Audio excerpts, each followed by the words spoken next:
Readings from A Course in Miracles. Readings from the text, Chapter 2, The Separation and the Atonement. Fear and conflict. Being afraid seems to be involuntary, something beyond your own control. Yet I have said already that only constructive acts should be involuntary. My control can take over everything that does not matter, while my guidance can direct everything that does, if you so choose. Fear cannot be controlled by me, but it can be self-controlled. Fear prevents me from giving you my control. The presence of fear shows that you have raised body thoughts to the level of the mind. This removes them from my control and makes you feel personally responsible for them. This is an obvious confusion of levels. I do not foster level confusion, but you must choose to correct it. You would not excuse insane behavior on your part by saying you could not help it. Why should you condone insane thinking? There is a confusion here that you would do well to look at clearly. You may believe that you are responsible for what you do, but not for what you think. The truth is that you are responsible for what you think, because it is only at this level that you can exercise choice. What you do comes from what you think. You cannot separate yourself from the truth by giving autonomy to behavior.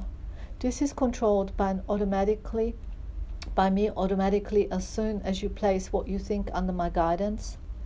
Whenever you are afraid, it is a sure sign that you have allowed your mind to miscreate and have not allowed me to guide it. It is pointless to believe that controlling the outcome of misthought can result in healing. When you are fearful, you have chosen wrongly. That is why you feel responsible for it. You must change your mind, not your behavior, and this is a matter of willingness.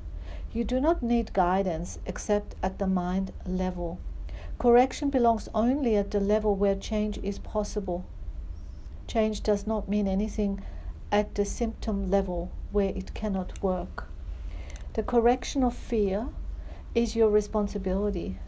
When you ask for release from fear, you are implying that it is not. You should ask instead for help in the conditions that have brought the fear about. These conditions always entail a willingness to be separate. At that level, you can help it. You are much too tolerant of mind wandering and are passively condoning your mind's miscorrections. The particular result does not matter, but the fundamental error does. The correction is always the same. Before you choose to do anything, ask me if your choice is in accord with mine. If you are sure that it is, there will be no fear. Fear is always a sign of strain, arising whenever what you want conflicts with what you do. This situation arises in two ways. First, you can choose to do conflicting things, either simultaneously or successively. This produces conflicted behavior, which is intolerable to you because the part of the mind that wants to do something else is outraged. Second, you can behave as you think you should, but without entirely wanting to do so. This produces consistent behavior, but entails great strain. In both cases, the mind and the behavior are out of accord, resulting in a situation in which you are doing what you do not wholly want to do. This arouses a sense of coercion that usually produces rage, and projection is likely to follow. Whenever there is fear, it is because you have not made up your mind. Your mind is therefore split, and your behavior inevitably becomes erratic. Correcting at the behavioral level can shift the error from the first to the second type, but will not obliterate the fear. It is possible to reach a state in which you bring your mind under my guidance without conscious effort, but this implies a willingness that you have not developed as yet. The Holy Spirit cannot ask more than you are willing to do. The strength to do comes from your undivided decision. There is no strain in doing God's will as soon as you recognize that it is also your own.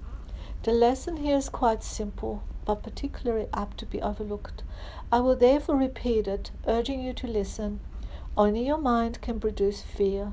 It does so whenever it is conflicted in what it wants, producing inevitable strain because wanting and doing are discordant. This can be corrected only by accepting a unified goal. The first corrective step in undoing the error is to know first that the conflict is an expression of fear. Say to yourself that you must somehow have chosen not to love, or the fear could not have arisen. Then the whole process of correction becomes nothing more than a series of pragmatic steps in the larger process of accepting the atonement as the remedy. These steps may be summarized in this way. Know first that this is fear. Fear arises from lack of love.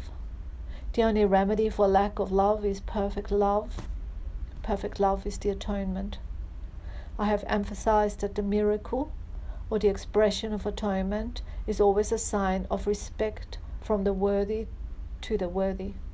The recognition of this worth is re-established by the atonement.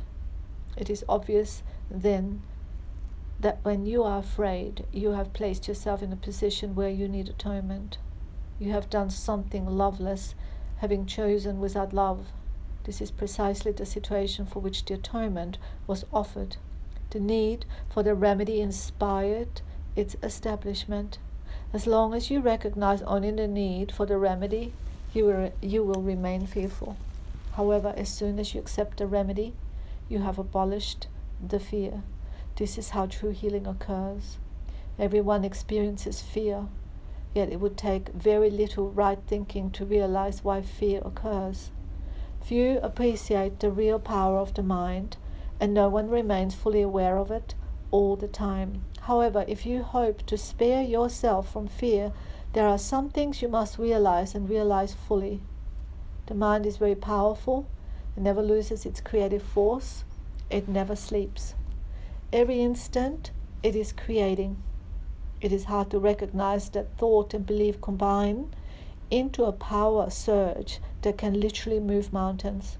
It appears at first glance that to believe such power about yourself is arrogant, but that is not the real reason you do not believe it.